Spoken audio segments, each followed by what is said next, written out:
So in about 30 seconds, we will be live. Yeah.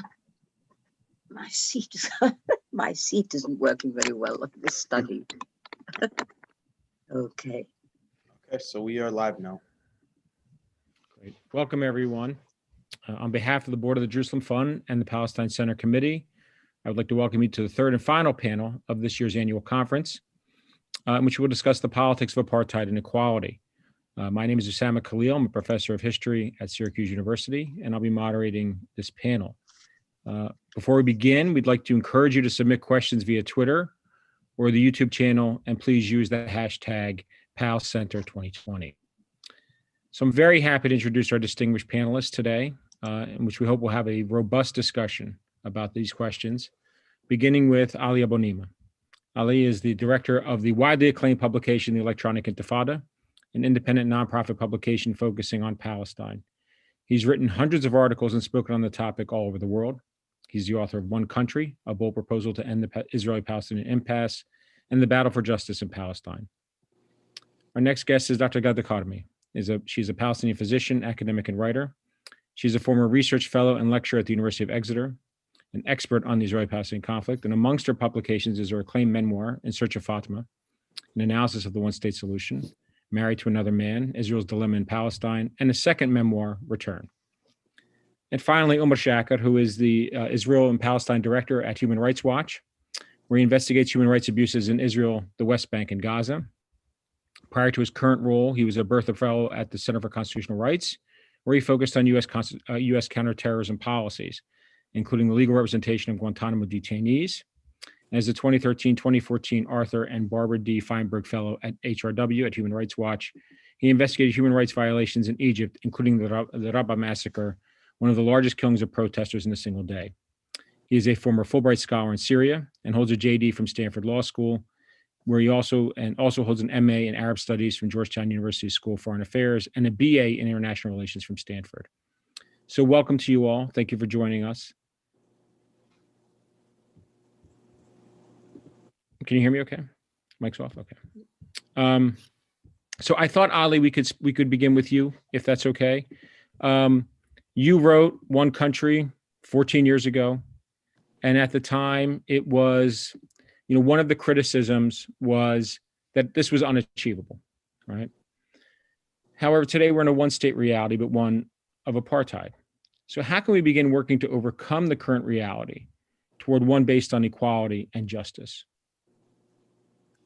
Well, good afternoon to everyone, and I'm always happy to be at the Palestine Center, even if this year it's virtually. I hope we'll be able to meet again in person soon. And I think,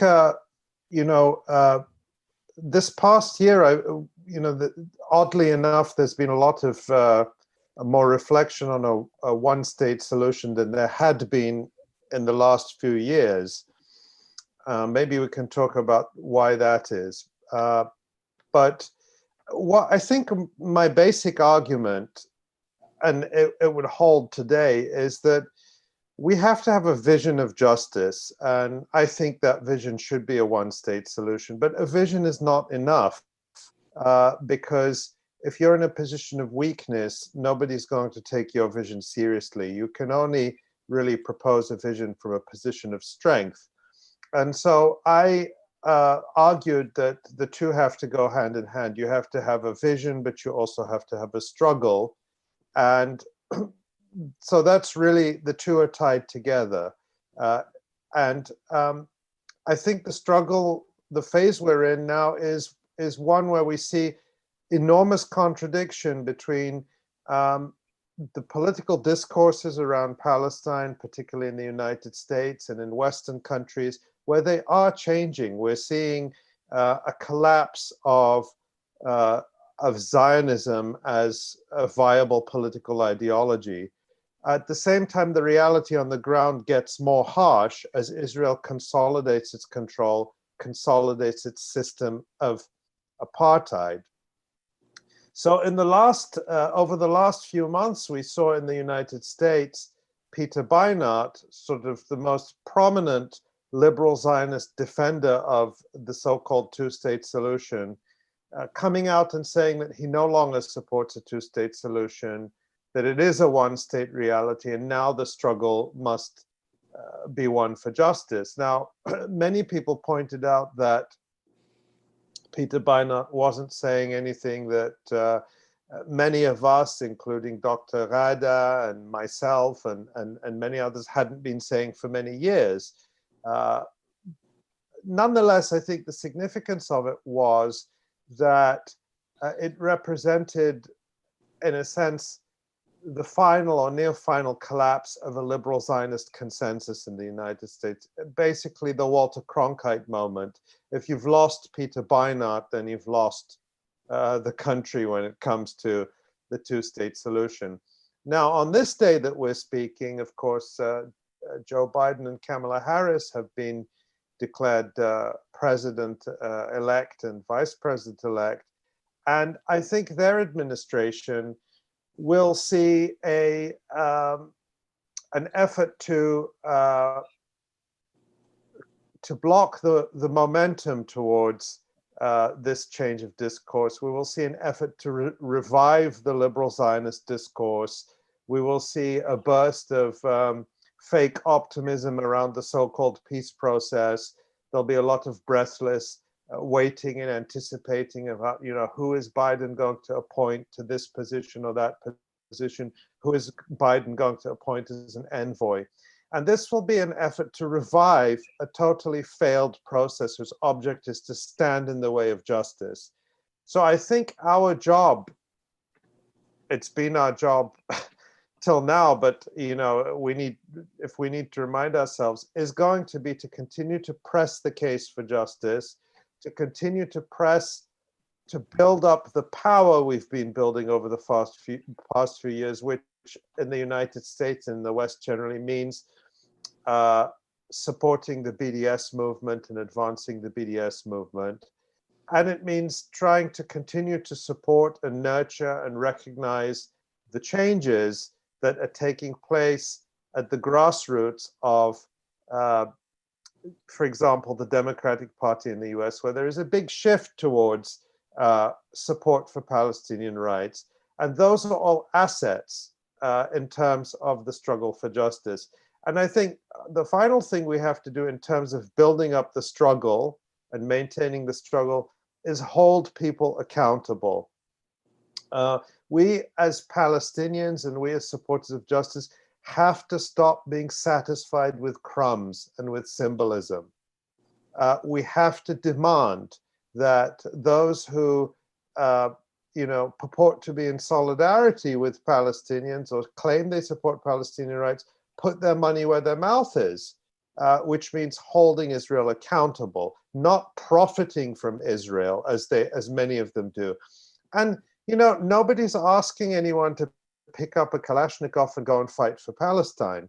But at the very least, don't stand in the way of the struggle for justice. Don't give aid and comfort to the enemies of the Palestinians, to the enemies of justice, to the enemies of refugee rights, which we see so many alleged supporters of Palestinian rights doing, whether they're, paying lip service from the liberal center of the Democratic Party or the European Union or wherever it is.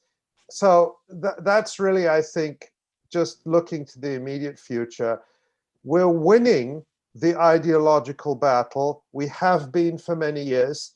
We should recognize that. Peter Beinart's recognition of that was an important signal that we're winning, but we face very stiff resistance when it comes to building up our power, and that's where I think our attention has to be focused.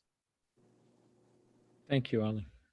Dr. Ghada, the same question. How can we begin with this one state reality that currently exists? How can we begin turning that towards one based on equality and justice? Yes, first of all, hello to everyone.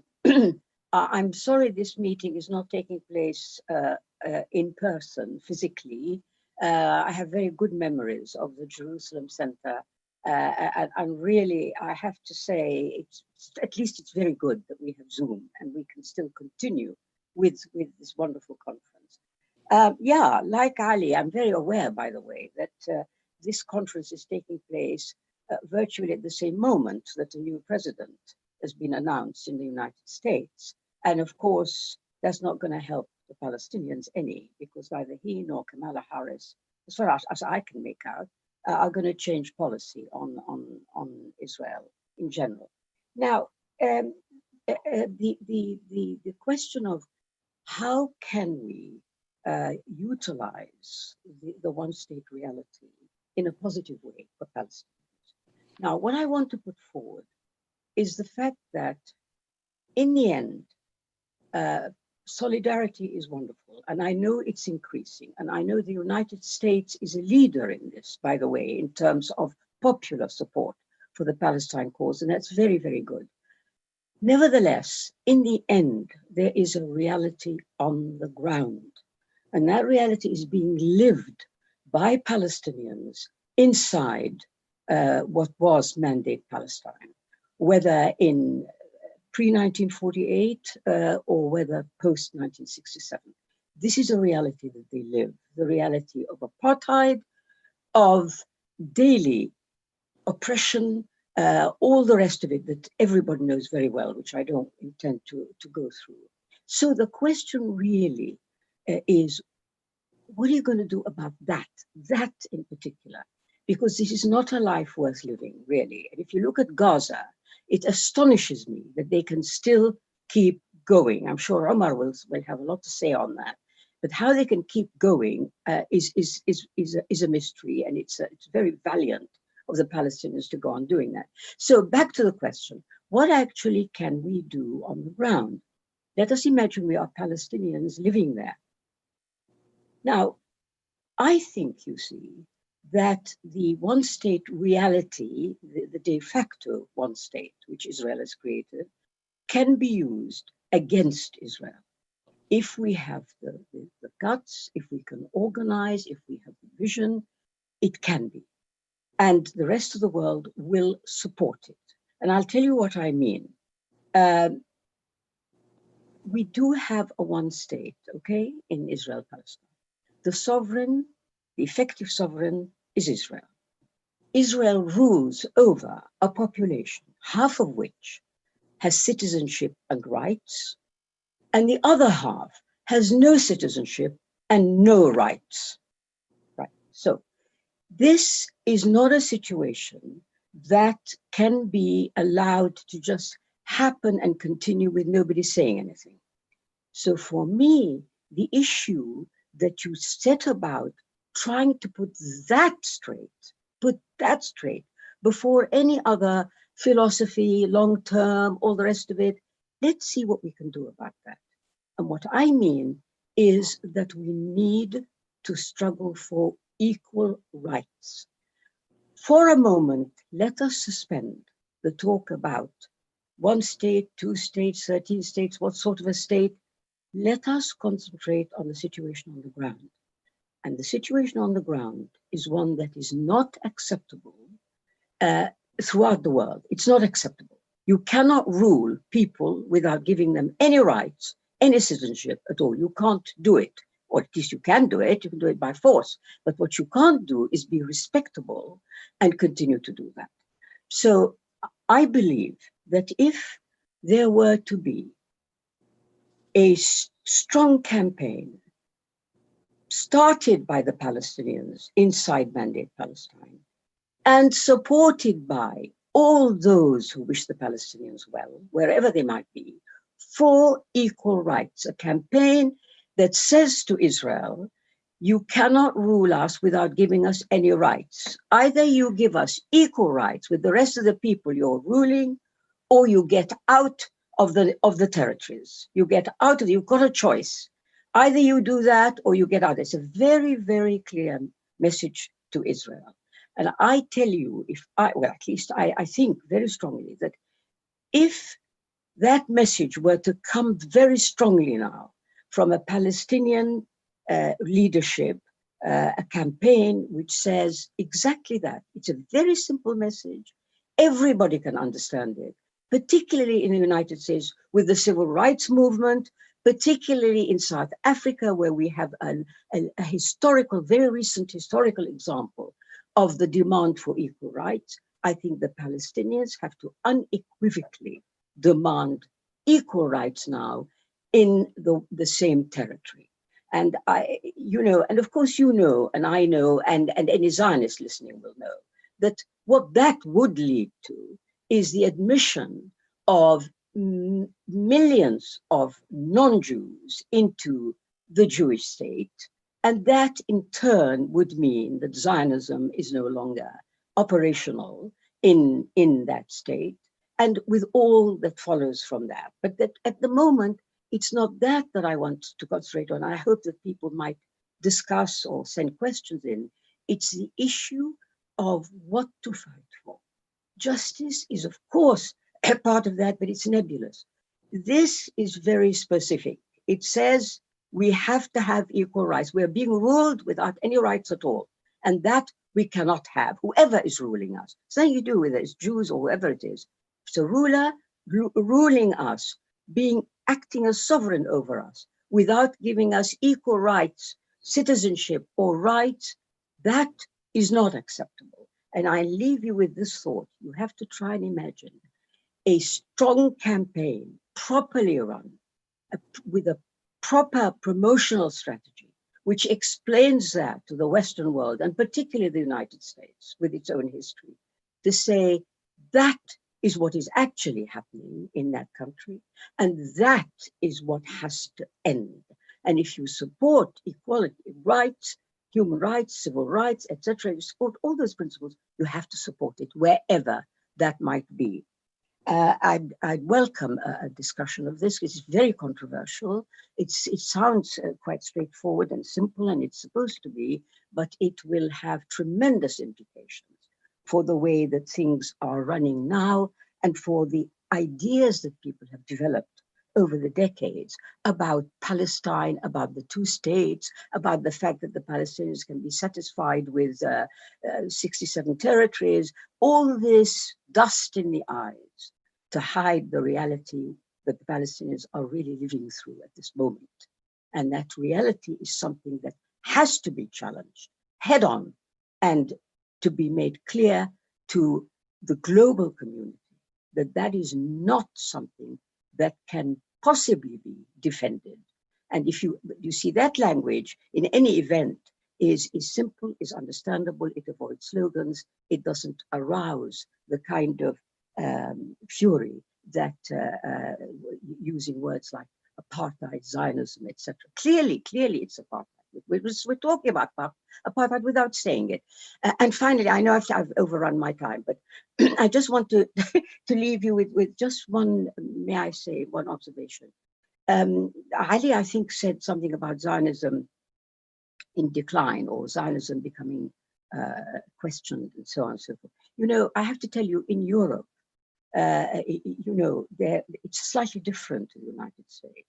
And the Zionist onslaught against Zionism being delegitimized has been the anti-Semitism, anti-Zionism conflation. It's working very well in Europe, I have to tell you. And it's intimidated people and it scared them. And it seems to me Zionism is fighting and fighting very well where I am. And so it's not quite, I think, as it might seem to you in the United States. Thank you, and I'm sorry I've overrun my time. No, thank you. That's wonderful, because we'll come back. I'd like us to come back to that point in a little bit if we can. Omar, I'm hoping you can tie two pieces together here for us between Ali and Dr. Ghada. Can you talk from your perspective as a human rights expert on the crime of apartheid and how it can be applied and its role in international law and how it can be applied to situations like Palestine?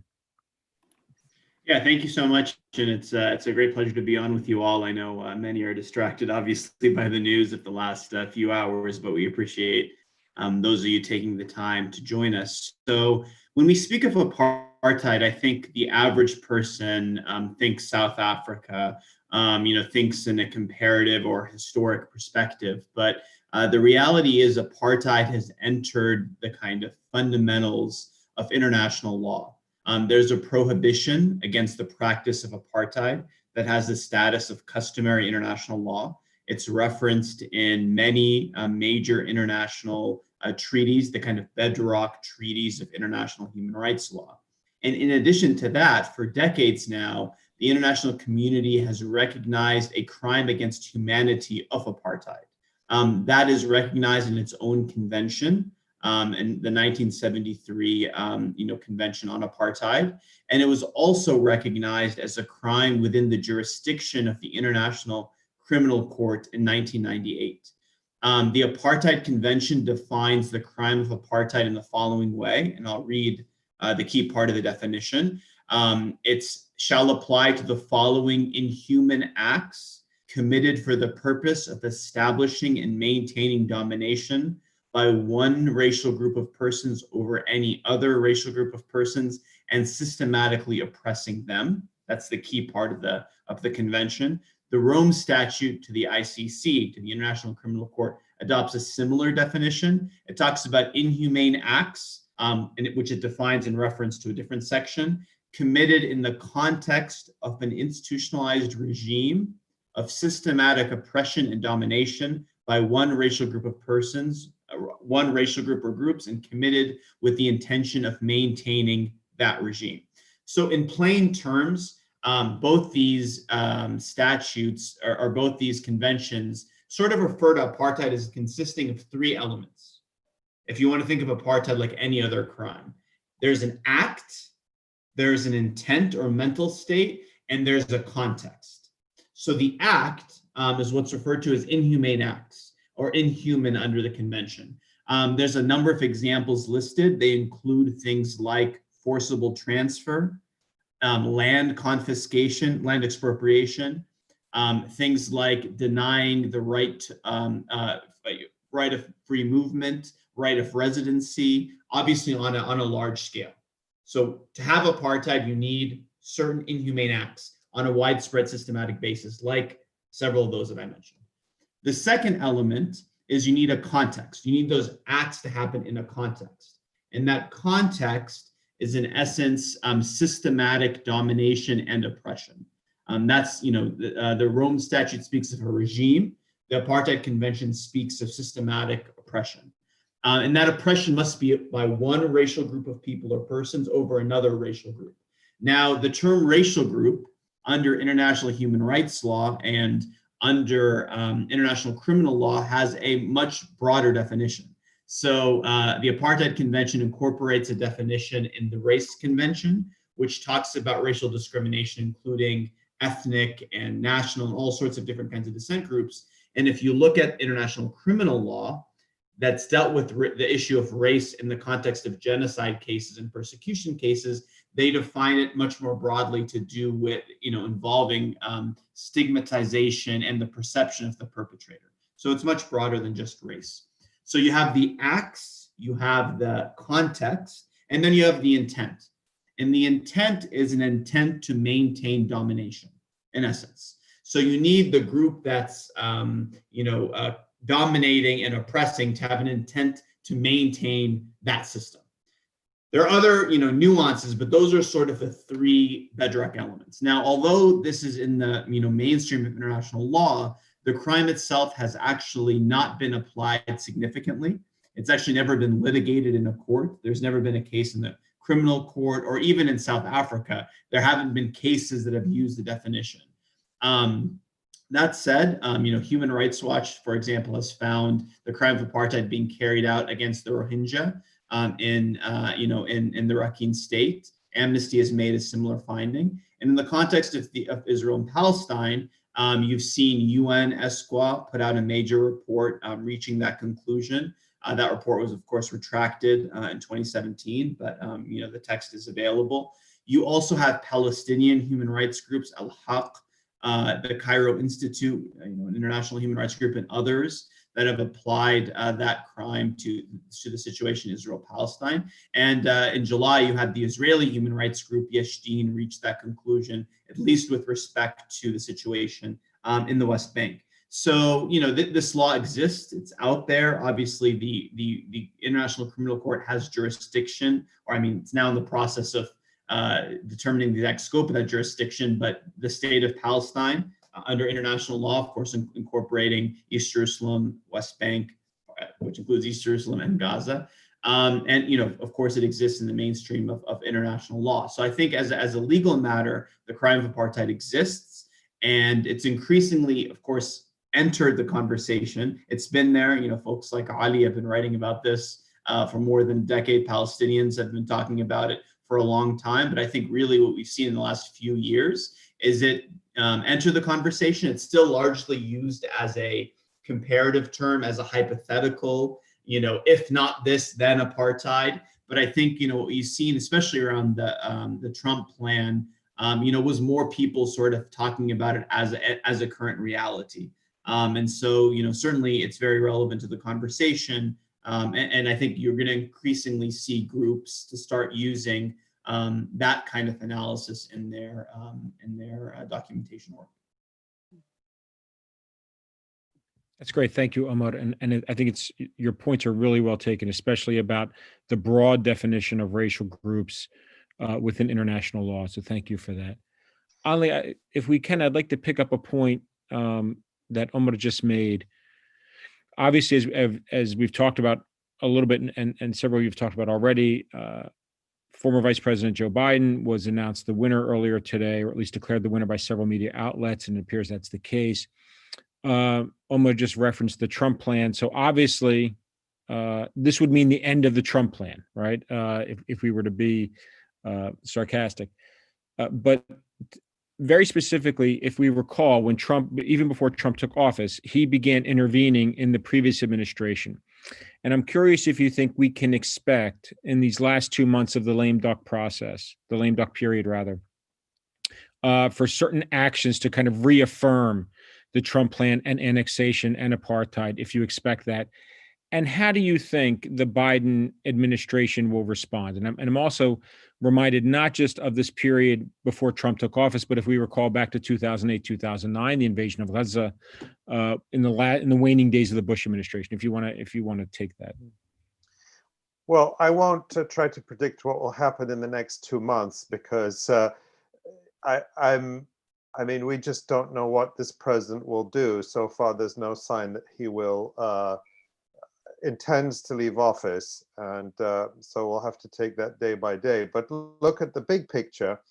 I think that the president and his administration President Trump will do everything they can to consolidate everything they've given Israel. And we've already seen that in terms of the announcement they made last week, allowing US funding to be used in settlements in the West Bank, which wasn't the case before.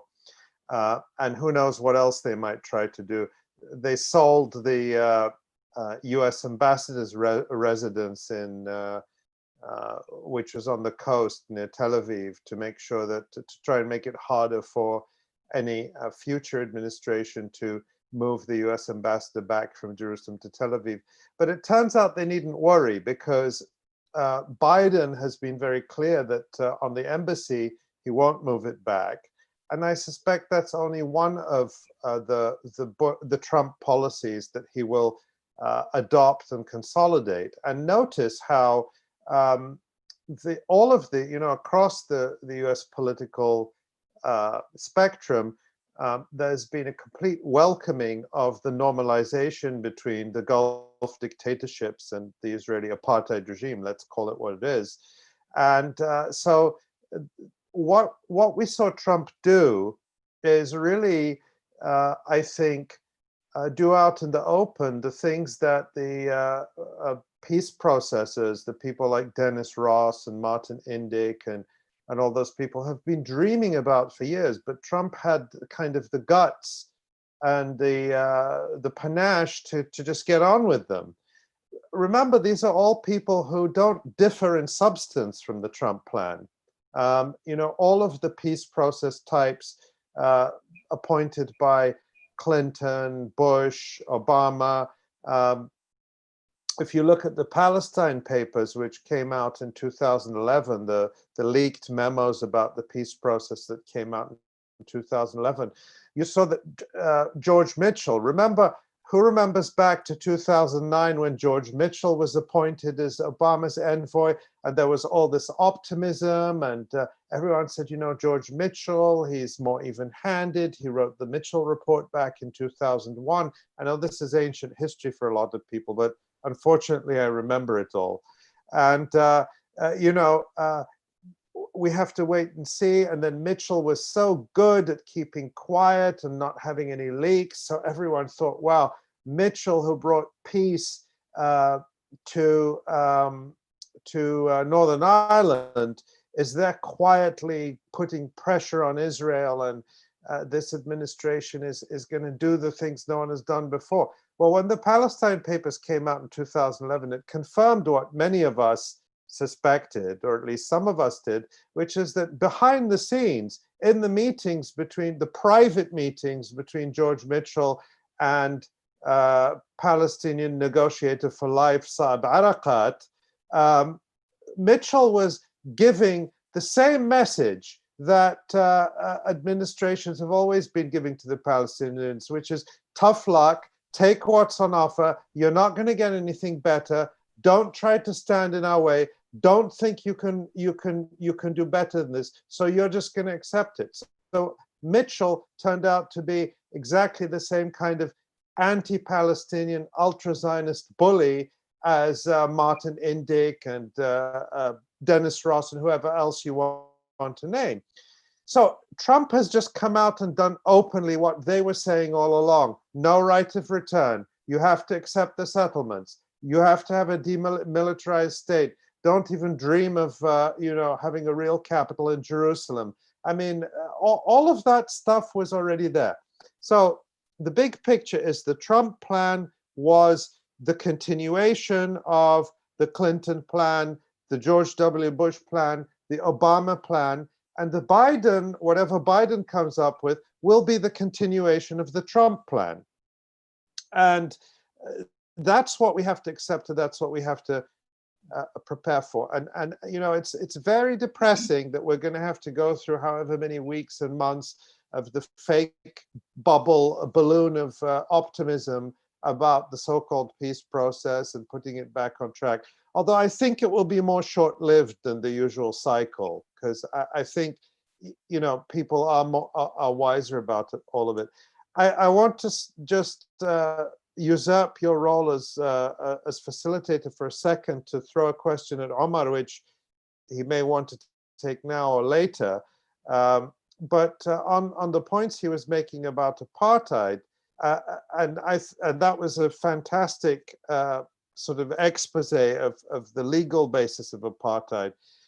What we saw, and I think this was in 2018, was the first official UN report, the study commissioned and published by the UN, by ESQA, about Israeli apartheid against the legal references you talked about. In other words, not a comparison with South Africa, but measuring Israel against the legal definition of apartheid in the convention. And you'll remember what happened with that study, which was written by Richard Falk and Virginia Tilley. It's a very good study. I had never seen anyone picking it apart from a legal standpoint. It was very well argued and very sound. What happened was that Israel and the United States bullied the UN Secretary General, which doesn't take very much effort, and he simply withdrew it, censored it, canceled it. It was very lucky that we put copies up on the Electronic Intifada before the UN disappeared it. And after that very important, very well-written report, unfortunately, we haven't seen other official bodies adopting the legal framework of apartheid, as far as I know. So my question to Omar is, will we see in the next months or year, or hopefully not years, but the next immediate period, Human Rights Watch or other major international human rights organizations adopting the legal framework of apartheid and plainly and measuring Israel against that legal framework and telling the world, we took what Israel is doing, we measured it against the convention, and this is what we found? Thanks, Ali. Yeah, I mean, I think you're seeing that happening already. I mean, I think Al-Haq, a wonderful, fantastic Palestinian human rights organization, has brought together quite a global coalition during the September session of the United Nations. They had, if I'm not mistaken, over 200 global civil society organizations signing, a joint statement. They've been doing really fantastic advocacy around that. The Palestinian human rights community has been very strong in terms of not only their documentation work, but also pushing forward application of those legal instruments to the situation on the ground. The fact that Yesh Din, an Israeli human rights group authored by Michael Sfard, who's been sort of one of the leading Israeli human rights lawyers. He represented me, full disclosure, in my deportation case. I went up to the Israeli Supreme Court, but he's been involved in much of the work around, mass land confiscation and other acts in the West Bank. He authored a legal opinion finding the practice of apartheid with respect to the West Bank, which is the area that Yesh Din has expertise. And I suspect that you'll see, many other human rights groups in the months ahead using a similar analysis. I think it's become a lot more clear, and I agree with the way that Dr. Ghada characterized the reality. I mean, look, if you, if I was explaining the situation on the ground today to an 8-year-old, I would start the way Dr. Ghada did, to say that on the ground today in this land, you have, about 6.5 million Jewish Israelis, about 6.5 million Palestinians, and fundamentally the Palestinians are systematically repressed and treated unequally. And that's kind of the major thing you need to know. And there are a lot of details around that, but I think it's easy to lose that that clarity there. And I think the more that the conversation centers around the underlying and the deep structural discrimination that underlies Israeli policy in all areas under its control, I think the more we move, the conversation forward. And I think I agree with both Ali and Dr. Ghada that the problem with the current narrative, is a peace process narrative inherently treats human rights abuses as symptoms of the problem, as opposed to structural repression and human rights abuse as being the core issue.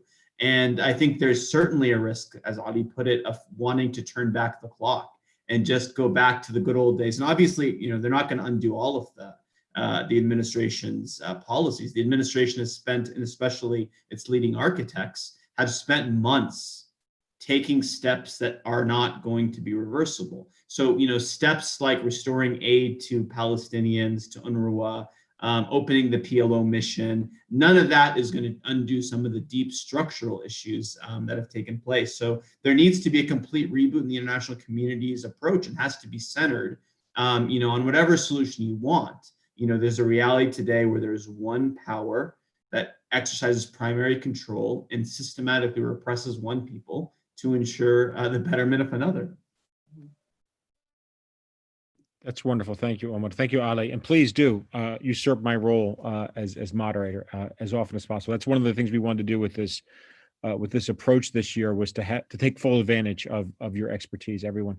Dr. Ghada, do you want to add to that, or can we go back to your earlier point about the current situation in the UK and Europe? I thought that was really important, the point you made at the end about this pronounced shift we're seeing across the UK, and across Europe, of hostility towards Palestinian rights among political elites, and the weaponizing, if you will, of anti-Semitism to basically conflate it with anti-Zionism. And I'm wondering if to tie this back to the question of apartheid and equality, if we focus on that at the grassroots level, can that help reverse this process? So there's a little bit there to unpack, but I leave it up to you if you would like to dig into that a little more. Yeah. Okay, just a quick comment about what will happen now that Trump is still in office. He's still able to do things. Yeah, I completely agree. The trajectory will continue, and Biden won't stop it, because we mustn't forget that the driver of this is Israel. It's the Zionists. So every US administration does what they want. And that's what we're actually dealing with. We should really, in a sense, not talk about what the US wants to do. It's what Israel wants to do. And Israel and the US is the implementer of these things. Anyway, so having said that, Now, in terms of the question of what's happening with the conflation of anti-Zionism with anti-Semitism, yeah, this is a very big deal where we are, particularly in the United Kingdom. Remember that the stimulus for this was a couple of things that were happening. First of all, the solidarity movement with the Palestinians was increasing. There was the BDS movement has really developed. This very alarming to Israel. And in 2016, Jeremy Corbyn was elected leader of the Labour Party, a major political party in Britain, a man known for his support for the Palestinians. And the nightmare scenario faced the Zionists that if this man were to become British Prime Minister, then you've got the first political leader in Europe who has the Palestine cause on the agenda. This could not be allowed to happen. So two things happened. The IHRA definition of anti-Semitism was introduced, and which in fact talks what's its main purpose is to introduce the idea that anti-Zionism is anti-Semitism. That's how that happened. And at the same time, the anti-Semitism witch hunt, which is the only thing we can call it, had started in Britain and targeted the Labour Party and Jeremy Corbyn in particular. Now, the weapon it uses, to use your term, Osamah, the weapon is anti-Semitism. And so nobody was talking about the effect of it. Has been fantastic. You don't talk about Israel. Nobody's talking about Israel. They're talking about anti-Semitism. And anti-Semitism is having become linked to anti-Zionism. This was the aim, and this appears to be the result.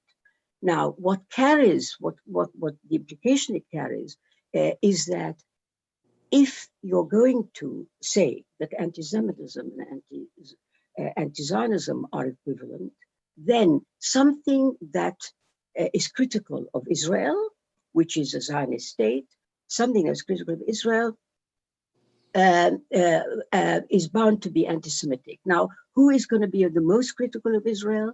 The Palestinians and people who support the Palestinians. So it follows very clearly that if you say something about Palestinian rights, or if you're active in any sense in the Palestinian solidarity movement, you're anti-Semitic. The effect of this has been quite successful, I must tell you. From the Zionist point of view, it's quite an achievement. Because what we have today, and I know the situation very well in Britain, is a chilling of free speech on Palestine. There's no doubt about it.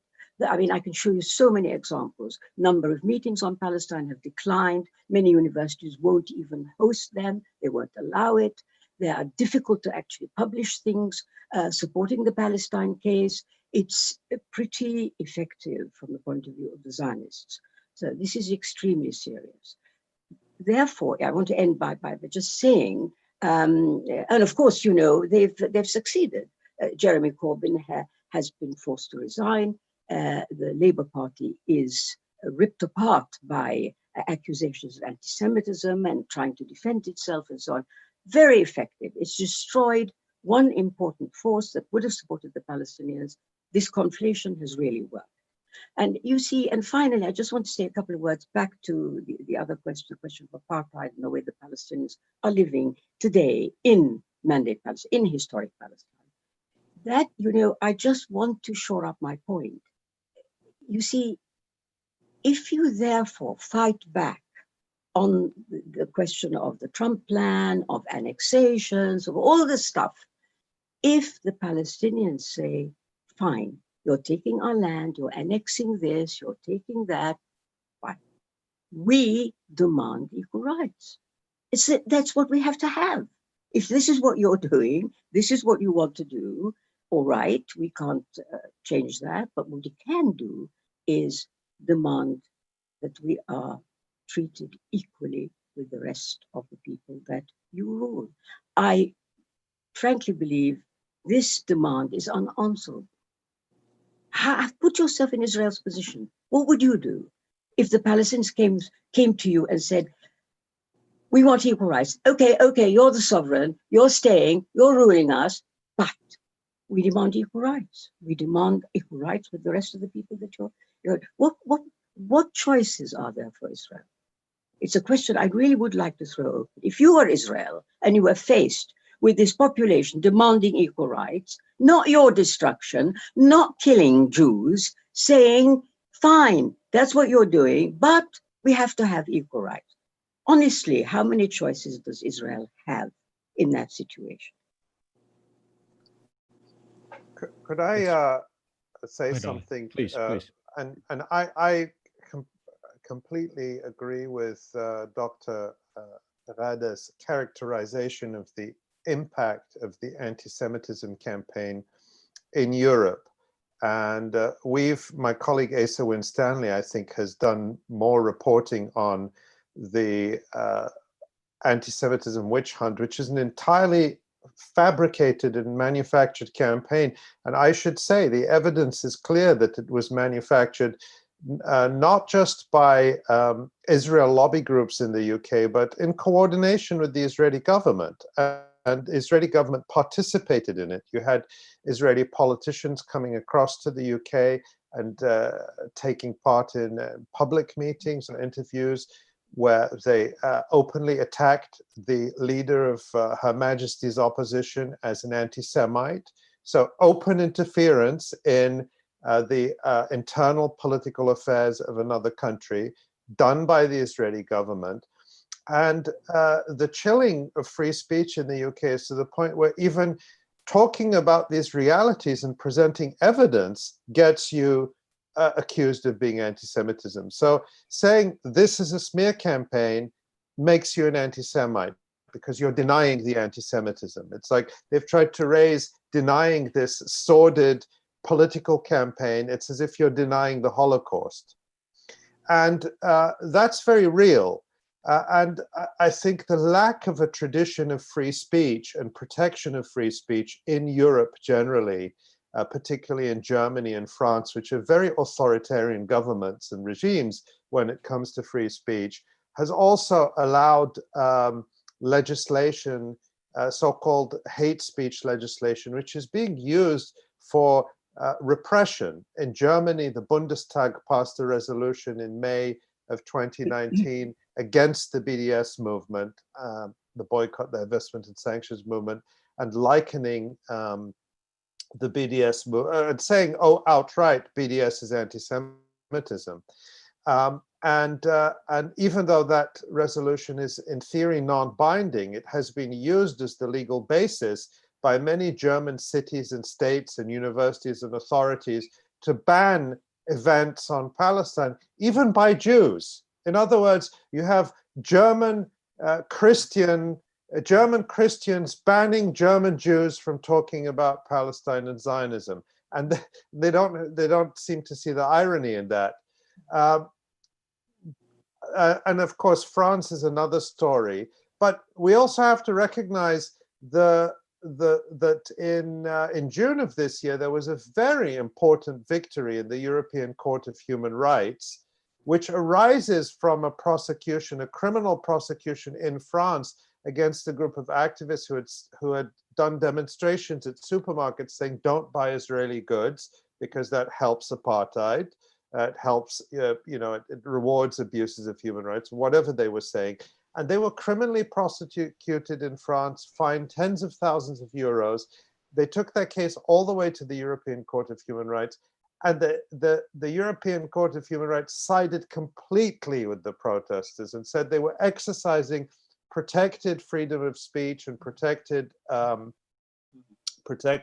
freedom of association and their political rights, and nothing they did was anti-Semitic. That's an incredibly important ruling. And so, the battle is ongoing. I mean, the 2 points about this is the Israel lobby didn't just take out Jeremy Corbyn.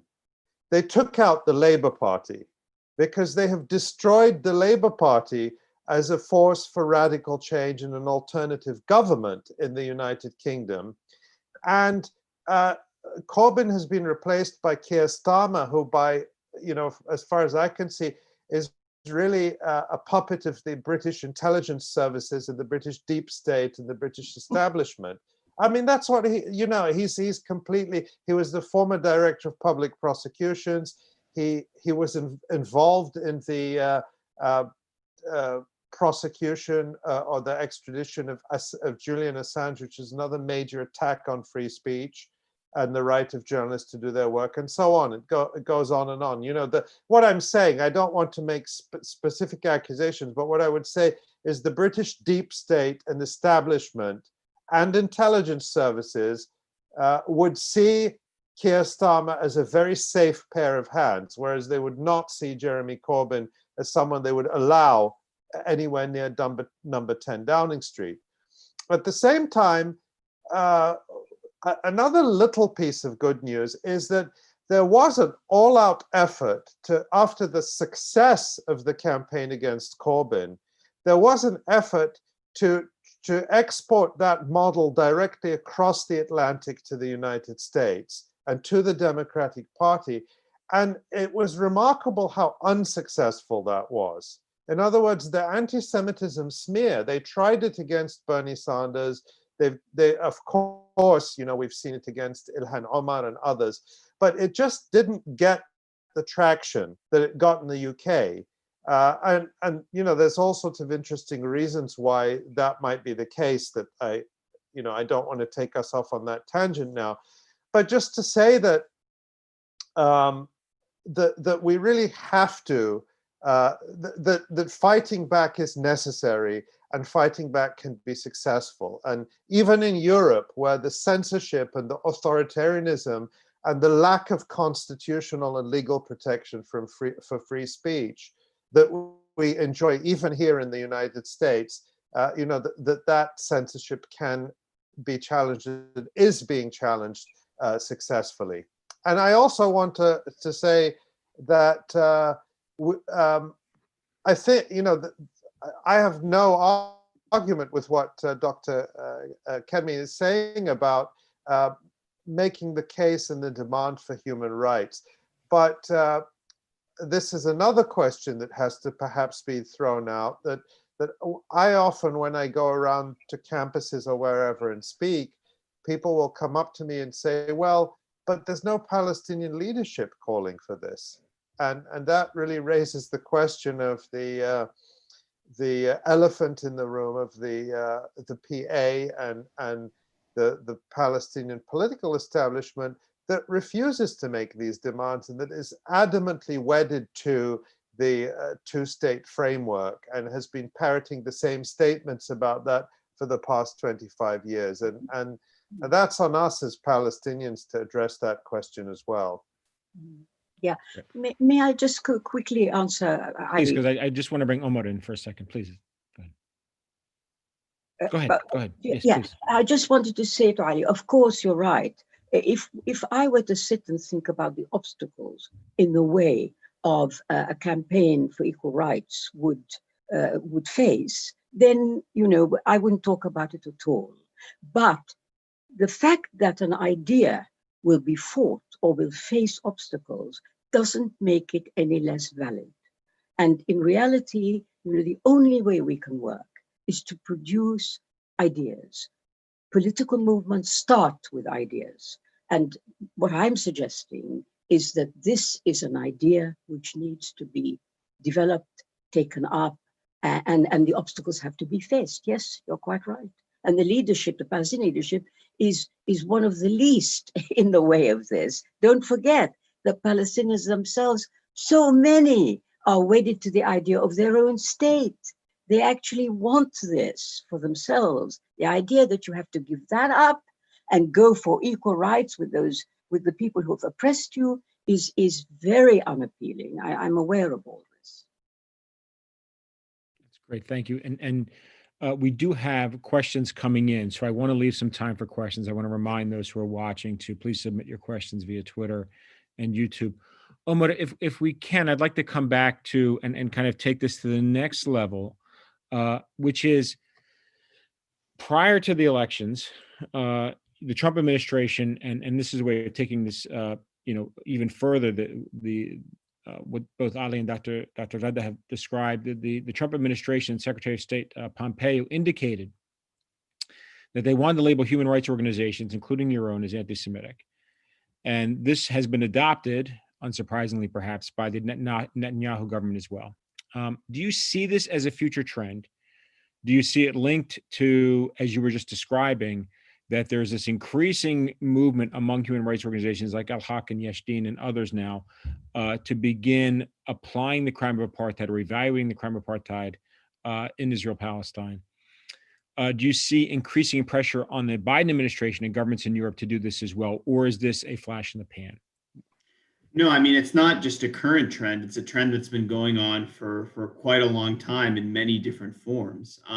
If you take, for example, the fight against struggle against BDS, and you look at its evolution over the past decade, it started on the Israeli side in 2011 with a law that created a civil action. So you could, in essence, sue somebody who called for boycotts if you suffered damages as a result. That was a 2011 law.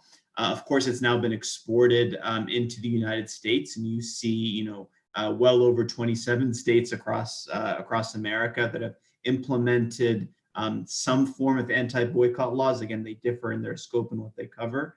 Within Israel, you went in 2011 from a law that created a civil action to a 2017 law that denies entry, to those who call for boycotts. And of course, Israel has a long-standing pattern of denying activists to, those of Arab or Palestinian descent, but activists from across the world, including, Jewish American activists, among many others. And, last year, I was, of course, the first instance in which I was deported, by the Israeli government under this law. So it went from civil action for those who call for boycotts to a law that says that you can deny entry to deporting a representative of a major human rights organization who doesn't take a position on boycotts. Our organization has no position either way on boycotts. And, I think we're pretty clear on that, as I'm sure Ali can tell you. And, and then now you see the shift to, we were fighting the case in the Israeli courts for 18 months. Never once did the Israeli government or its supporter, or let's say the Israeli government or its main sort of supporters accuse us of anti-Semitism. And then you have now the Trump administration that's actually saying the organization itself, reportedly considering this sort of designation. So the trajectory is quite clear. And of course, what we faced with my deportation is just, a small drop in the pan compared to what Palestinians, activists on the ground, human rights organizations face. As we speak, we have Palestinians who are under travel bans, who can't leave the occupied West Bank. A representative of Amnesty International can't leave the occupied West Bank. He wasn't able to go several kilometers to occupied East Jerusalem to visit his mom in the hospital, who was dying of cancer. She passed away without him being able to visit her there. You have Palestinians who have faced administrative detention without trial and charge, human rights activists like Khalil. You have Saleh Hammoudi, who now a Palestinian who's facing potential revocation of his residency in Jerusalem. You have even Israeli human rights groups that have faced smear campaigns and restrictions on their funding. So it's quite clear. And then, of course, I don't want to repeat what's been said about Europe and the climate there in Germany, et cetera. But certainly this is something that's a widespread trend. And I think it's a reaction, not just to the, folks using the apartheid label. It was, much of what I talked about is about boycotts. Even the reports around the State Department's deliberations focused on our positions regarding the West Bank and settlements. So it's quite clear that this is a part of a sustained assault on those who not only criticize Israeli government policy, but especially human rights defenders who refuse to hold Israel to a different standard than we hold every other country in the world where we investigate and document abuse. And of course, this is aimed, as I think Dr. Ghada said, to muzzle that kind of work, and it has a real effect. Talk to students list that were listed on Canary Mission, in the United States. Talk to many other international folks that may want to speak or write about the situation in Israel Palestine. So it's quite clear that that's happening. I think Ali is right that it's not succeeded, everywhere. In some cases, they've overplayed their hand. My deportation, for example, brought so much attention to the larger issue, generated headlines that the routine denials every day of people to, at Ben Gurion Airport or at the border don't elicit. So I also think that in some cases they've overplayed their hand. Same thing with these considerations at the State Department. So there has been a move now among some, in the United States to speak out about the right to boycott. It's a basic example of free expression. It has a history of being used to fight instances of serious human rights abuse. So I think it's been overplayed in some cases, but we can't deny the kind of reality where it continues to be used as a weapon to bludgeon critics and muzzle those who think about speaking out. That's great. Thank you. Thank you, Omar. Just want to thank our participants again. This has been a wonderful discussion. And again, to encourage those who are watching to submit their questions. I want to begin this transition towards some of those questions, if that's okay. And Ali, this comes back to some points you made. So I'm going to direct it to you first, and then we can hopefully expand it. And it picks up on your point about Mitchell and the Palestine Papers and takes it a step further. If you recall, one of the points Mitchell makes in meeting with Palestinian officials is you will never have a better friend in the White House than Barack Obama. Now's your time, basically, to take advantage of this by turning over all your rights, etc. So your point is very well taken, and it takes us to this, which is there is a great deal of hostility toward Palestinian rights among the Democratic Party establishment. And yet the party itself has this emerging progressive bloc that is small but growing. So how can this focus on equality and apartheid, how can it help Palestinians and their supporters challenge the Democratic Party establishment? And what else should be done to help encourage the growth of that progressive bloc? You want to talk a little bit about that? Yeah, I think that we have to acknowledge just how pro-Israel and anti-Palestinian the Democratic establishment is and remains, and especially at this moment, because that includes Biden and Kamala Harris, who a few years ago campaigned by claiming, I don't know if it was true or not, but the fact she said it is bad enough that when she was a little girl, she would go around, raising money with one of those tins for the Jewish National Fund, Israel's official ethnic cleansing agency that steals Palestinian land for settlers. And I mean, if you did that as a kid, for whatever reason, that's fine. You're a kid, you didn't get it. But to brag about it when you're a full-grown adult and should know better is another thing altogether. So that's who we're dealing with. Not to mention, Chuck Schumer, the head of the Democrats in the Senate, or Nancy Pelosi, the Speaker. But you're right. You have this big movement at the grassroots, which is within the Democratic Party and extends far beyond the Democratic Party, to the left and even somewhat to the right, where I know I interact with a lot of people who would call themselves conservatives or right-wing, and who absolutely oppose what Israel is doing. And of course, within the Democratic Party, you have some members of Congress, the so-called squad, the people like Ilhan Omar and Rashida Tlaib and a few others who have become more outspoken. You have Betty McCollum, who sponsored legislation, several pieces of legislation now to do with Palestinian rights and cutting funding for, or withholding funding to Israeli units that abuse Palestinian rights and so on. And those are very important developments that I think are indicators of the changing landscape, the changing political landscape. But let's remember why it has changed. It's changed because the people on the outside kept pushing.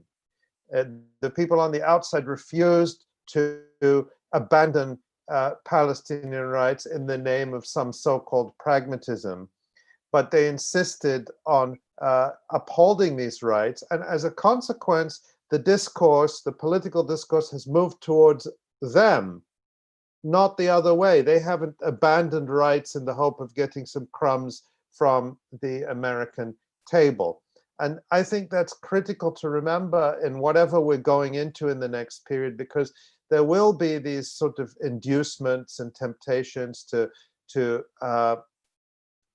ease off on that pressure, and we must not ease off on the pressure. And I always say this, you may be happy. I was very happy. I shared the statement that Ilhan Omar made yesterday or the day before about Israel's mass demolition of the homes of 80 Palestinians in the Jordan Valley. And Ilhan Omar called it ethnic cleansing. And she said the US should not be funding this. And that was a very good statement, and I shared it. But that doesn't mean I'm going to worship Ilhan Omar and refrain from criticizing her. I have criticized her. I criticized her for signing a very bad letter circulated, undoubtedly written by AIPAC, and circulated among members of Congress on the Iran issue. And it turns out that, she didn't, or her staff didn't pay enough attention to it and its implications, and she signed it and what have you. I don't know what all the reasoning was, but the point is you don't stay silent. We have to learn from the right. We have to learn from the Zionists. They don't take yes for an answer. When they get what they want from the US administration, they don't say, oh, thank you, we think that's wonderful. They say, okay, now here's our next list of demands. Now this is what we have for you to do now. So that's something that we have to be careful not to succumb to the idea that, well, Biden is going to restore funding to UNRWA. Maybe, we haven't seen that yet. Or he's going to appoint somebody who once said a nice thing about Palestinians to be Assistant Secretary of State. And we're like, oh my God, this is historic and this is fantastic. No, we have to step up our criticism, because the moment we see signs that they're listening to us, that's the time to make sure we're speaking louder, not to go quiet. So I think that's the way we address it at every level. Continue to build alliances at the grassroots, continue to educate people at the grassroots about Palestine, about the demand for equal rights, and at the same time to hold those in power accountable, even if they're people we like. Remember, politicians are never our friends. Even Jeremy Corbyn, I think he's a courageous man, but we have to criticize how he handled the smear campaign against him. He tried to appease it instead of standing up to it. So that's where we have to at least give the politicians who want to do the right thing the ability to say, I'm sorry, to say to the Israel lobby, look at all these people criticizing me. They're already accusing me of selling out the Palestinian cause. Of course I can't do what you want me to do. But we see this tendency time and again of people, at least in the US context, to I feel not demand enough, and when they get something, to be much too grateful for what is inevitably too little. Maybe I'm just too grumpy and I've been doing this for too long, but I don't see how we shift the discourse unless we are absolutely clear and resolute in what we're asking for. I'd like to pick up on that point, because I think it's really important to connect to a point that Dr. Ghada made earlier, and also one of the morning panels. So if we can, I'd like to talk a little bit about this issue of national unity. So this was, I want us to come back to this if we can, because this was a point that was made this morning about the lack of a strategy and national unity, and why there hasn't been more of an embrace of equality as a political platform by Palestinian political parties or by the Joint List in Israel. To Ali's point, and I think it's very well made, which is instead what we see is, for example, the negotiators within the Palestinian Authority who are willing to accept scraps and willing to accept things like, Susan Rice, the former National Security Advisor, who may or may not be on the short list for Secretary of State in the Biden administration, is the best friend of the Palestinians. Again, another one of the best friends of the Palestinians that has achieved nothing for them. So why hasn't this, to your mind, been embraced more fully, considering the one state reality we're talking about? Mm. And is this a way forward to overcome the divide in the national movement? There's a lot, we could talk more, we can dig into that, but I'm curious if you would like to talk about that, Dr. Ghada. Yeah, look, sadly, I think this is actually tragic on the part of the Palestinians. They have been bludgeoned over decades into being forced to accept that their case is not a case at all, that they don't have rights, that their cause is shaky, that Israel really matters. You know, in the end, every human being is susceptible to constant pressure. And what has happened is that the Zionist story, the Zionist narrative, which has really been successful in the Western world, it's created Israel, after all, we mustn't forget that, has gone on being promoted and pushed. And in the end, Palestinians, like all other human beings, have changed. They have accepted, to a certain extent, their own subjugation, their own second-class status. We mustn't imagine that this is without effect. And one of the effects of this is the mindset which says, we can't expect to get very much because we're not, in some way, we're not worthy. It's a psychological mechanism, and I believe it's really operating amongst Palestinians. So therefore, what they being the powerful, can spare. We ought to be somehow satisfied with that. This is a mindset, by the way, which is present among slaves, it's present among poor people. It's the same self-denigration of your own worth, of your value, of the value of your struggle, of the rights that you are owed. This is what it is. And I think this is playing a very big part. Of course, there is a tradition very forcefully put forward by Yasser Arafat that the answer lies in the United States, that you have to actually, on two levels, that the United States is all powerful and that individuals matter. So if you can actually get access to the president, to the leader, to the individual, then they will do things for you. Never mind the system. This has been inherited by the current leadership and by many Palestinians. The idea that all you have to do is go and talk to the man in charge or persuade him or influence him or something, and things will happen. It's a failure to understand the Western system, the way there are structures in the West, institutions, etc. You can't do that. So those things are really handicaps, I think, for Palestinians. The other aspect of this is the tendency to underestimate how many people really understand what Zionism is. You know how it's very tempting for us to talk amongst each other and to each other. When we use terms like Zionism, we know what we mean, we understand Zionism, but we forget that many, many people really don't understand what it is, including politicians, including members of parliament in the country that I live in. Very often Zionism is taken to mean the right of the Jews, the Jewish people, to express themselves, their self-determination in their own state. That's it. That's Zionism, okay? And it seems superficially very understandable, very natural. So that is, I bring that up because I think this is another thing that those of us who are fighting for Palestinian rights must understand and have to face.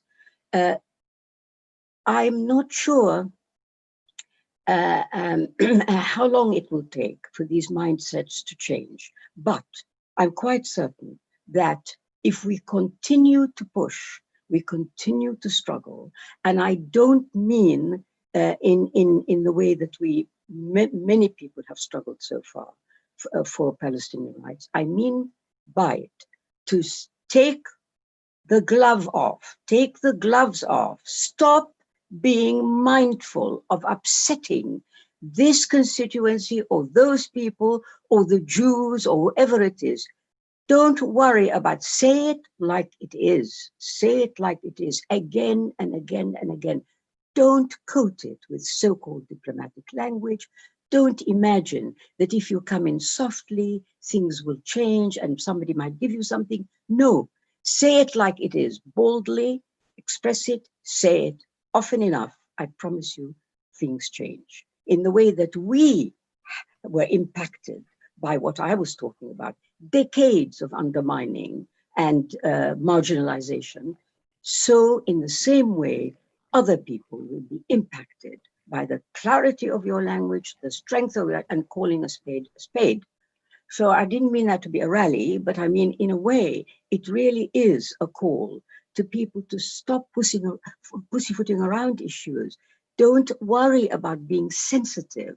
And by the way, that includes this whole issue of Israel's right to, the Jewish right to self-determination, and the idea, which is enclosed in the IHRA definition, that to call Israel a racist endeavor is anti-Semitic, etc. These things have to be taken head on. They have to say, yes, it is a racist endeavor because it's racist. And that has to be said over and over again. And that, I think, is the way you have to start to fight back. Thank you. Omar, I'd like us to take it, if you don't mind, and this connects to another question. It serves to bridge these 2 points from Ali and Dr. Ghada, which is last December, Human Rights Watch had a major new report on Israel. And what it argued was the following, and what it called for was the following, that Israel needed to provide, after more than a half century of occupation, that this is not just about protections under international human law, international humanitarian law, that the protections that are granted to an occupied population, but the right protections of equality that are the same as those afforded to Israeli citizens. And this takes us back to this discussion about basic demands and basic rights. And I'm saying, can you explain, I'm hoping you can explain this shift for us, what it means in terms of the legal framework that Human Rights Watch uses to assess developments in Palestine, and where it goes next, where we can go with this next, to get back to the points that Ali and Dr. Ghada have talked about. So yeah, it very much relates to something Dr. Ghada and Ali both spoke about, which is for many Palestinians, when they hear equal rights, the first thing they think is, you want me to have the same rights as those who stole my land, the settlers. But what we did in this report, you can find online, called Born Without Civil Rights. The baseline for the entire world's engagement with at least the OPT, the Occupied Palestinian Territory, has been international humanitarian law, the law of occupation. Now, the law of occupation includes protections. It's the basis for us to say settlements are war crimes.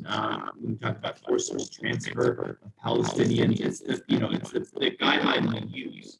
Now, international humanitarian law has been critical, in terms of much of the world's positions towards the situation in the OPT. However, the legal framework is premised on the idea of occupation being an exceptional, temporary situation. The basic idea is preserve the status quo, so that eventually the indigenous people can take over rule. So the idea is, you don't want to change, you don't want to transfer your civilians, which is the part of the Geneva Convention that leads someone being a war crime. You don't want to sort of do anything to change the demographic realities on the ground, so that when the indigenous community takes over, Omar, I'm sorry to interrupt you. We're having a little bit of trouble with your audio. Do you have something else open that you might be able to tweak your audio a little bit? I don't want to. Is it better? Is it a little bit better now? Actually, worse there. It's actually worse there. Yeah. Okay. I'm not sure. Better now. Can you hear me better? No. Go ahead. I'm sorry. If you have headphones, that might help. If you want to pop those in. If you don't, then we can just try and. Yeah. Let me try it again. And just make a gesture if it's not okay. here. Okay. Okay. But just to go back to sort of the point that I was making here, which is international humanitarian law provides protections for Palestinians. At the same time, it provides a wide latitude to the occupying power to abuse rights in the name of security.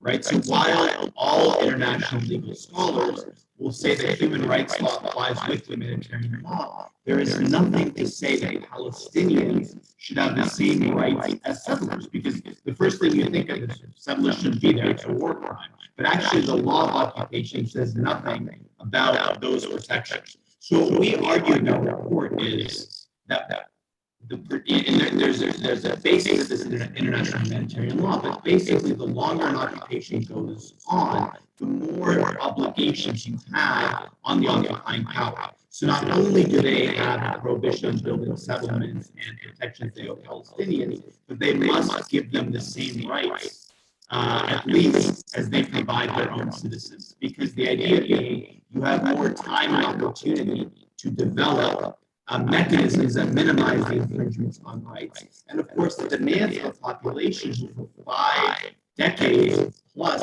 have had no right to free expression, association, and assembly causes a serious shift there. So it's actually a very basic idea, but it's actually quite important as a matter of law. And we saw a month after our report, for the first time, the European Union demanded that a solution for Palestinians involve equal rights. I mean, it's such a basic concept, but for so long, the kind of fiction of the occupation being temporary led people not to use sort of language. And even this, by the way, the Biden campaign talked about equal measures of security. I mean, they couldn't even use the word equal rights, even though it's a basic obligation. So what does it mean in practice? It means in practice, for example, Palestinians have the full right to free expression, association, assembly. It means, for example, when you talk about Gaza, there were, we haven't talked about today, but it's so central, 2 million people caged in an open-air prison for 14 years, almost. The right to electricity is not some minimum humanitarian threshold, but if you can give people living a few kilometers away 24 hours, that should be the baseline for what we see in Gaza. If I can make one more point just to link to something Dr. Ghada and Ali both mentioned.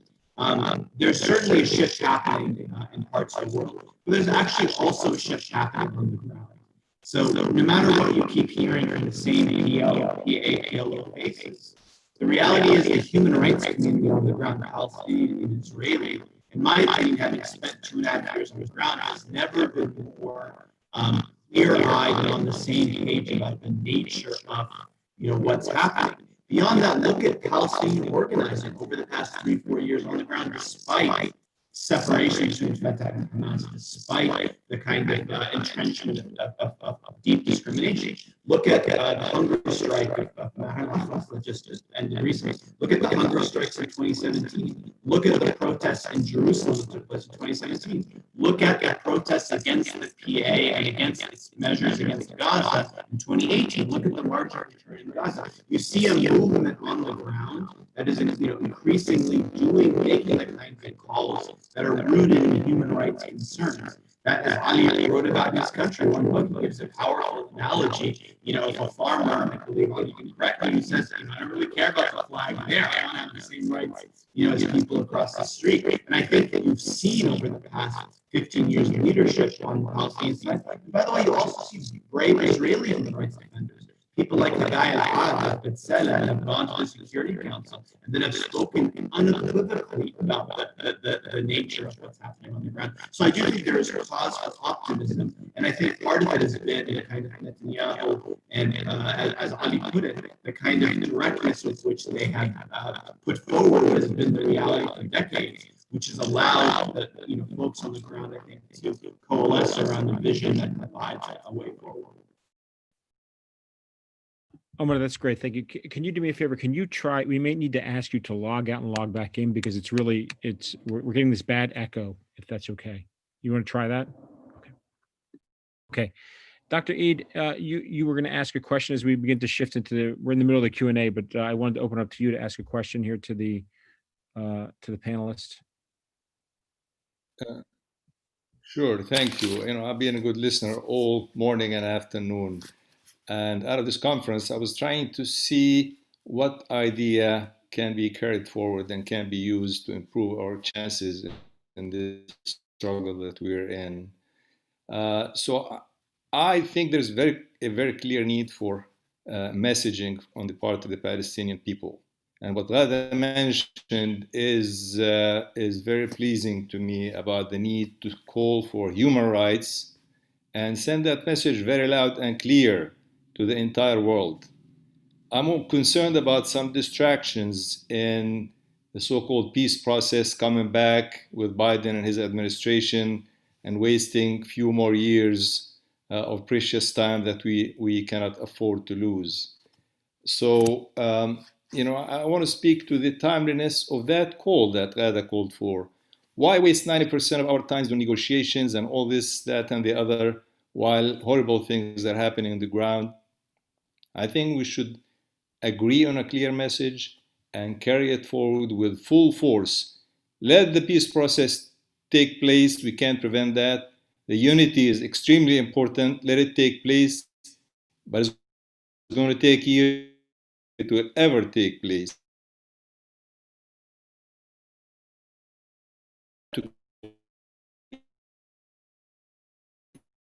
Dr. Ghada, we think we lost Dr. Eid. Why don't you go ahead and start, if you don't mind, if you want to respond? I appreciate any comment.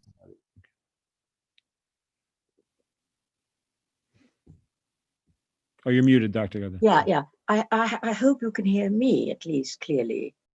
No? Okay. Yes, thank you very much, Eid, for saying that. By the way, it's equal rights, not human rights. And it's easily, yeah. Okay. Yes, I mean, I would say to you that I would really like for that idea to be pushed forward, because it seems to me to be the only way forward, frankly, honestly. Look, the idea of a single democratic state in Israel, Palestine, of course, is something I support. I've always supported. I've always believed in it. But it is an aspiration, a hope at the end of some kind of process. It can't just happen. And of course, we are aware that there are some major movements pushing for the one-state solution. There's a very interesting one that has been forming inside Palestine, Israel, which is led by a group of Jewish Israelis and Palestinian Israelis working together. And they are making advances and developing and so on. We have another important group, which is the OneState, the OneState initiative, which is happening in Europe, and a lot of people are have affiliated to that, which is not necessarily just open to Israelis and Palestinians. It's also anybody who supports the idea. So these things are happening, but the problem with all of that is, how do you get there? It's always been the problem. How the hell do you get there? Now, my proposal, my idea is, you start this way. You have to start by what is happening on the ground. Those are the people who are going to lead it. Not anybody outside, not me, not Ali, not Omar, not any of us, or who care a lot and work very hard, but it's not going to come from us. That is going to come from inside. And what can the inside do? It can talk about its own situation. That is the most authentic voice you could possibly imagine. Says, this is what we're undergoing. We are just making a simple demand that we must actually be treated equally, if this is how, etc., etc. So I welcome your support for that. And I wish this idea would be discussed widely and developed so that we can actually arrive at some reasonable starting point for a campaign. Now, if there was such a campaign from the inside, our job on the outside would be to support it, would be to push it. Of course, you know that we have a model for that, which is the anti-apartheid movement. I lived through that. I was in England, and we know very well that that started from the ANC people inside South Africa. They made a call, people responded, and you had a very effective and very widespread anti-apartheid movement. So using that model, we need the campaign to start inside, by Palestinians inside, and hopefully Jewish Israelis who share that view should also join. And then, and at the same time, we on the outside, our job would be to promote that very, very strongly and to try and make it a reality. Well said. Omar, can we just test your mic before I go to Ali for a second? Can you go ahead real quick? Hear me okay now? Yeah, that's much better. That's much better. Omar, I want to come back. Can we just go to Ali for a moment? And Ali, if you don't mind picking up on that point, and then I want to come back to Omar to kind of wrap this, to wrap back and connect back to his points that got interrupted before with the bad connection, if that's okay. Yeah, I mean, I don't have a good answer to the challenge that Ghada has laid out. Of course, we need such a campaign. Of course, we need such a demand to come from the ground. But you know, it's very hard to answer where that comes from or who starts that.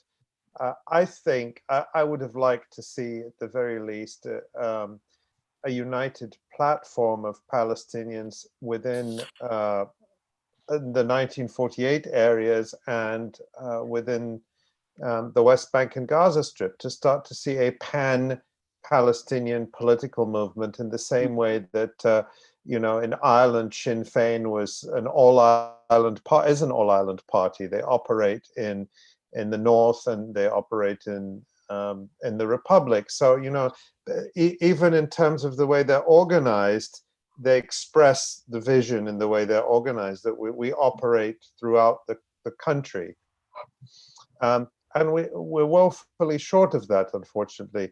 At the same time, I think, you know, and I'm not saying that the BDS movement or the BNC is, you know, a leadership or an alternative structure, but I think to a certain extent, you know, this is the 15-year anniversary this year of the, was in July, the 15th anniversary of the BDS call, which was endorsed by, you know, across Palestinian civil society.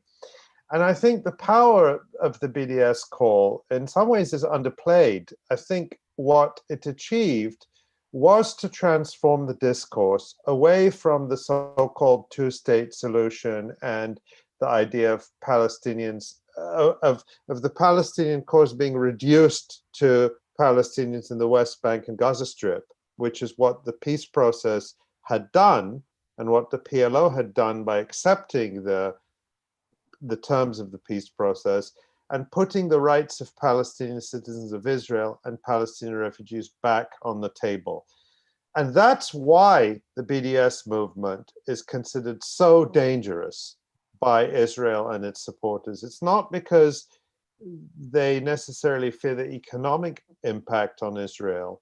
It's because they fear the change in the discourse, which says that, you know, instead of limiting Palestinian aspirations and horizons to the West Bank and Gaza, the BDS call expresses the idea that all Palestinians throughout Palestine and in the diaspora have rights, and all of those rights must be respected.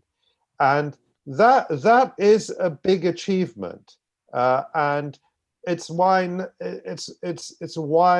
the BDS call and the BDS movement was resisted not just by Israel and the right wing, but by liberal Zionists. Liberal Zionists were fiercely opposed to the BDS movement, precisely because it challenged this two-state framework, which is so crucial to maintaining Zionism for the long term and disguising it as democratic.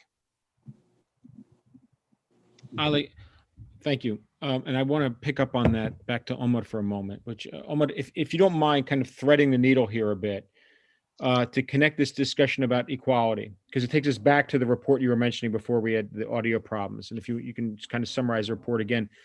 But does equality help us in terms of a more natural alignment with human rights law? If you think about exactly what you were just describing with the HRW report, 5 decades of occupation and trying to kind of marry the laws of occupation as separate from notions of equality, does that help us marry this and make it more readily digestible for a broad-based population, a focus on equality? Does that question?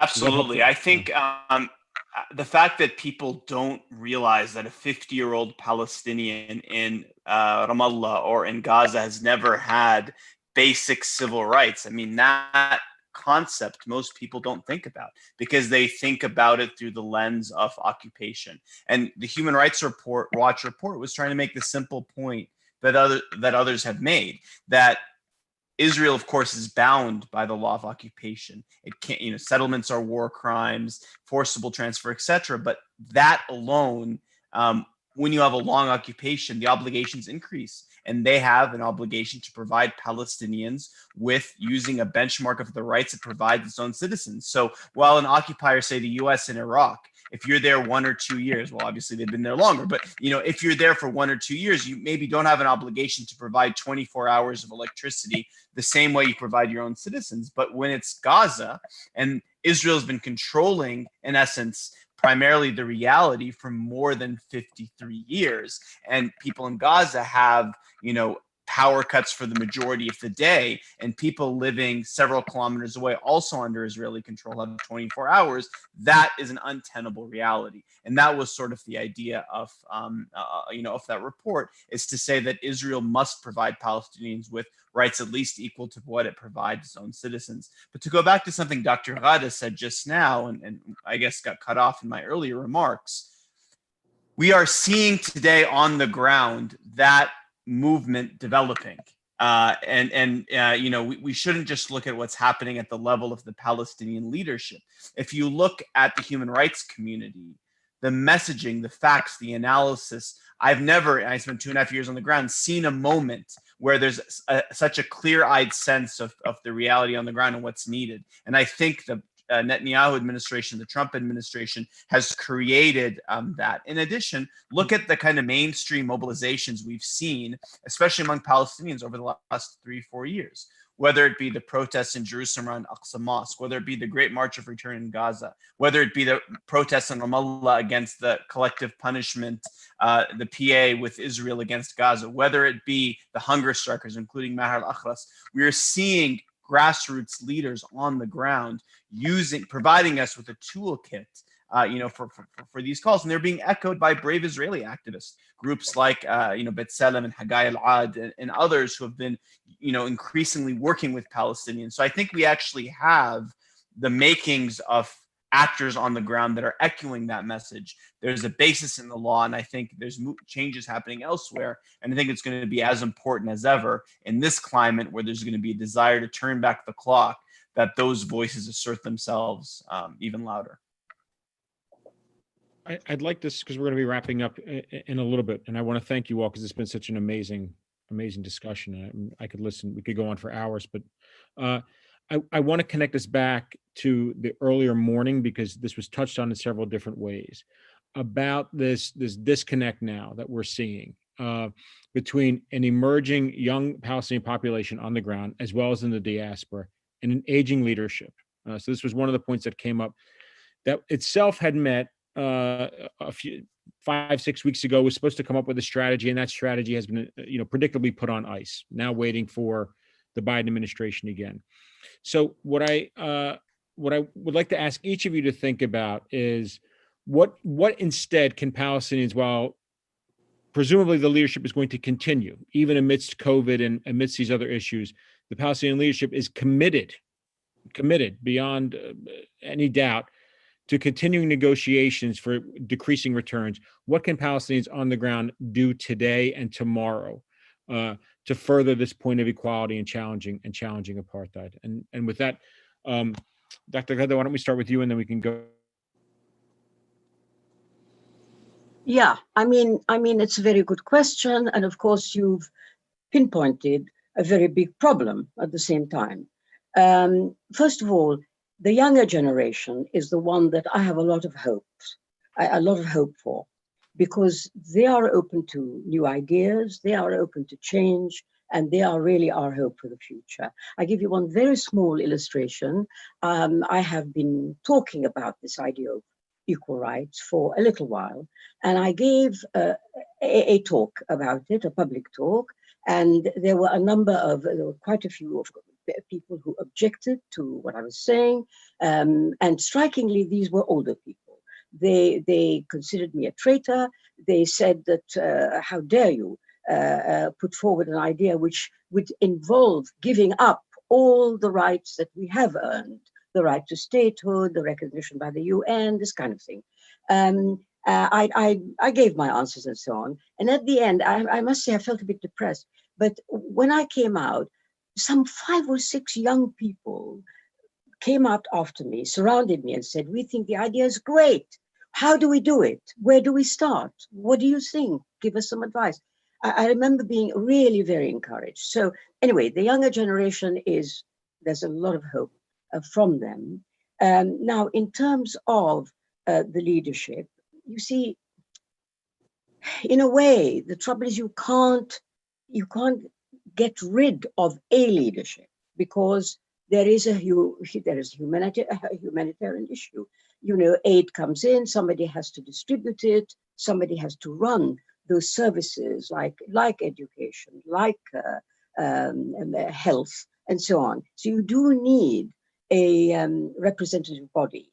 But my idea had been that there needs to be a campaign of persuasion, maybe have to talk directly to the current leadership and to say, this is the idea we have, the equal rights thing. Nobody's asking you to disappear, but to just change, transform yourselves from a pseudo authority, trying to get a pseudo state, this stuff, and become really the leadership of an oppressed, unequal people there, and continue to be the administrators of this situation. And so I suppose what I'm really saying is we need to work with what we've got. If we start by saying they've got to go, we've got to get rid of them, this will not actually, I don't think this will work. It won't succeed for many, many reasons.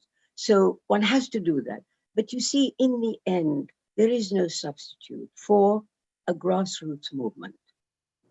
That is how movements throughout history have movements of liberation, movements of change. They have to be at the grassroots level. I'm very heartened by what Omar has said, extremely encouraged, because if you then work with what you've got, the human rights community, any alliances with Jewish Israelis who feel the same thing, you must, with a slight tweak, you go from a demand of course, human rights. Human rights includes equal rights, and go from there. Now, alas, I wish I could give you the name of a group, as distinct individuals who could actually lead this inside Palestine, but it doesn't mean that it can't happen. And that's the only way that is the way that's going to happen. It's going to go from the ground upwards, I think.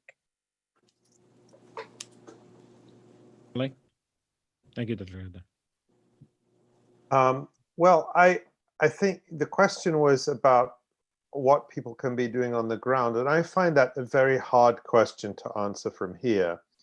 I just reflect, and listening to Ghada, I reflect on when I was in Gaza in 2013, which is the only time I've been able to go to Gaza and spend a week there. And what was incredibly inspiring to me, just as Ghada spoke about meeting young people, was meeting young people in Gaza who, and we met many people who were so passionate, who were looking for, who had these kinds of visions, who were inspired, who were inspiring, who had limitless ambition, and just living in this cage, basically. And that, to me, was the most heartbreaking thing. And that was the thing I carried from Gaza, which stays with me to this day, is people said, look, the siege is very difficult. The conditions Israel imposes on us are very difficult. But the hardest thing, we can endure all of that. The hardest thing is being cut off from the outside world, being cut off from the rest of humanity, being cut off from the rest of Palestinians, being cut off from our ambitions, from the ability to be able to travel, to study, to live our full potential. That's the thing I took from that stayed with me. So I have no doubt that Palestinians in Gaza, in the West Bank, throughout historic Palestine, in Jordan, in Lebanon, have tremendous potential and tremendous energy. But I can't answer about what they can do. What I can answer about is what I can do and what we can do. And I think we have to give our maximum solidarity to them wherever they struggle and however they're struggling. And I think the most recent example of that was the hunger strike of Meher al-Akhras, who refused food for 103 days against his unlawful, cruel, sadistic administrative detention by Israel. And he has much less resources than us, being imprisoned by Israel, being in a hospital bed under Israeli detention. And yet he was able to fight and able to resist and able to say no to oppression and no to inhumane conditions. So to me, it's to take that example of steadfastness and to support it in every way we can with the resources we can, where we have the privilege to be able to speak, to be able to write, to be able to meet people and educate them about this struggle and the justice of this cause, to be able to report on it as I do without the censorship and restrictions that either the imposed censorship or self-censorship that we see in so much of the Western media. And I'm going to continue doing that, and I'm going to continue doing it with the same fervor under the Biden era as I did during the Trump era and the Obama era, which is never to let up on these people. What do you want to close this out here? What can be done? And you're in Amman now, but the broader human rights community, and what can we do to support the broader human rights community, both here and around the world? Yeah, I mean, I would just echo, I think, what Ali said at the end there. I would never presume to tell Palestinians, what to do. But I think there are certain things that we can keep in mind as folks that are concerned about the reality. I think one is, don't forget Gaza. I'm glad Ali raised it. It's too easy for us to only think about Gaza when there are moments of Israeli bombardment, but to kind of forget it from the narrative. And that's been a very intentional Israeli strategy. They've had on the books a separation policy, for over a decade, of separating Gaza, in essence, from the West Bank and from Palestinians inside the Green Line. I think also PA and Hamas, the role that they play in fueling repression. I mean, we've done reports documenting arbitrary arrest and torture by both authorities. In the PA's case, I mean, you have the same people being picked up, by the PA as by Israel, cycling in and out of detention. Palestinians on the ground understand this. When I was, on the ground there, the level of frustration with the Palestinian leadership is through the roof.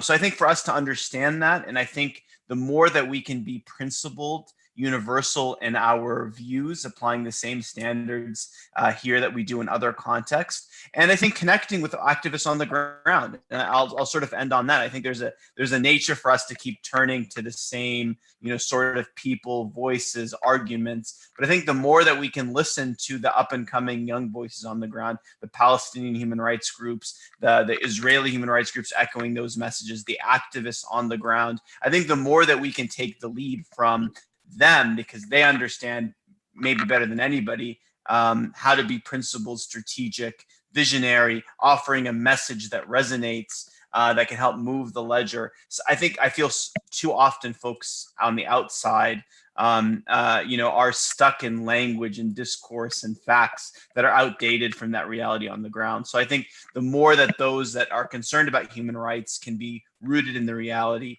amplifying voices on the ground, strategic, and not forgetting the intersectionality and issues like Gaza, which can fall off the agenda, the better we are. We can't just be reactive when there's a moment of an embassy move and folks are outraged, but to be more strategic, because that's not the Palestinians, when the embassy was moved, for most people, and I was there on the ground, it was Israel's been controlling, Jerusalem for years, and the U.S. has been actively supporting them. So for them, that it didn't elicit the same reaction because they understand that reality. We need to be as outraged about the everyday injustice and repression as we are when there is some sort of symbolic, move that attracts the attention of so many. Right. Well, let me thank you all. This was a wonderful discussion, and I want to thank you for taking the time. I know, Dr. Ghada, it's late by you. Omar, it's late by you. Thank you again, Ali, Dr. Ghada Karmi, Omar Shakir. Thank you so much on behalf of the Jerusalem Fund and the Palestine Center Committee. It's been a wonderful panel, and I hope everybody learned a lot. I'm going to turn it over to Dr. Subhi for some closing remarks. Thank you. Thank you. It has been a stellar, fantastic panel that could go on for another 2-3 hours till the president-elect speaks at 7 o'clock. But we've had 3 stellar panels today that actually answered as well as raised a lot of questions about the future of Palestine. They were all thought-provoking from the very first panel this morning till, of course, the many questions that were raised by this group, and I think it's a lot of work. There's a lot of work to be done in the new era. I do want to thank all the speakers. We've had 8 fantastic speakers today, as well as the moderates, and of course the audience that have been patient with us for our first virtual conference that have actually gone very well in view of the circumstances. Would like to remind the audience, as well as those who have missed any part of this conference today, that it is going to be available on YouTube immediately after this meeting, and will be available on our website also early next week, sometime next week. Finally, it is my hope that a year from now, we will be able to host all of you, as well as our audience, in Washington, D.C., at the Jerusalem Fund Palestine Center around this time. Meanwhile, please stay safe, and thank you. Thank you. Thanks, everybody. Our conference is adjourned.